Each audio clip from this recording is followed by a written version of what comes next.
Making sure your plants get the appropriate amount of water per week is one of the keys to keeping them healthy and thriving through the hot months of summer. In this video, I'm going to show you how to give them just the right amount of water, especially if you're hand watering.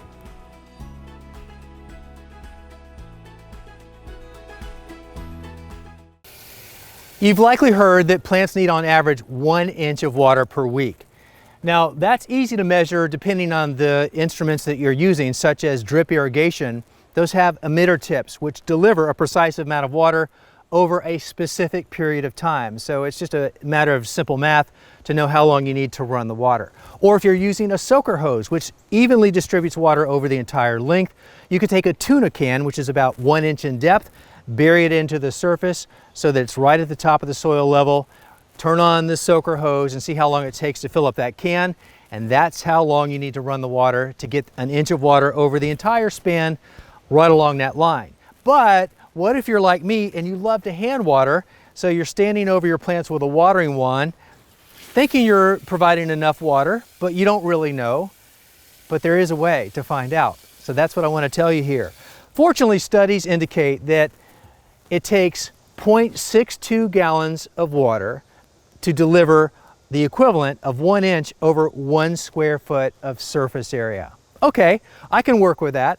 So the first thing I need to know is how long it takes for my, in this case, favorite watering wand to put out 0.62 gallons of water, and that is also 80 ounces, by the way.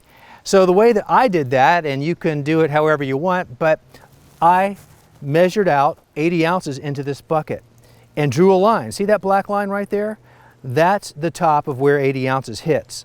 So now that it's empty, I can stand there with my watering wand. You only need to do this one time, and time how long it takes for the bucket to fill up to get to that line. And in my case, it's right around 10 seconds, which is a nice even number, and it's great for extrapolating out when you need to kind of play around with extra time.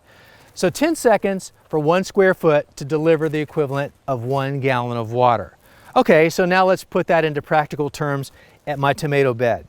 Now, 1 square foot per plant is probably not enough water for me in a week's time. I need at least probably 2 square feet. So if it takes 10 seconds for 1 square foot, then 20 seconds is going to give me 2 square feet. So if I want to provide the equivalent of 1 inch of water over a 2 square foot area, I just need to stand here for about 20 seconds. And if I want to do my entire bed, which has 4 plants, then each plant gets 20 seconds for a total of 80 seconds. And I've got them all covered with 1 inch of water. Now keep in mind, that's in the absence of rainfall, but if I got a rain event during the week, I just need to supplement that amount of water. So it's important for you to have some way to measure the rainfall. A good rain gauge is an inexpensive way to do that, and then you just supplement the difference.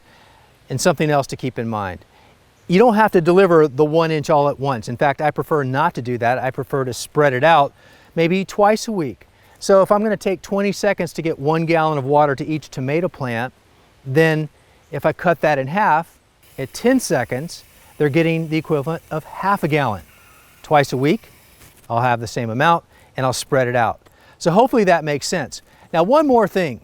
If you're unsure as to whether or not your soil or your plants even needs water, then all you need to do is the trusty finger test. It works every single time. All you need to do is take your bare finger, stick it into the soil down to about the middle knuckle. If it comes up with soil stuck to your finger, that's a good indication that the soil is adequately moist and your plants are fine. But if your finger is relatively clean when you pull it out, that's an indication that your soil is dry and your plants need more water. But now you have a good way to know how much water you need to provide them to get them that 1 inch of water per week.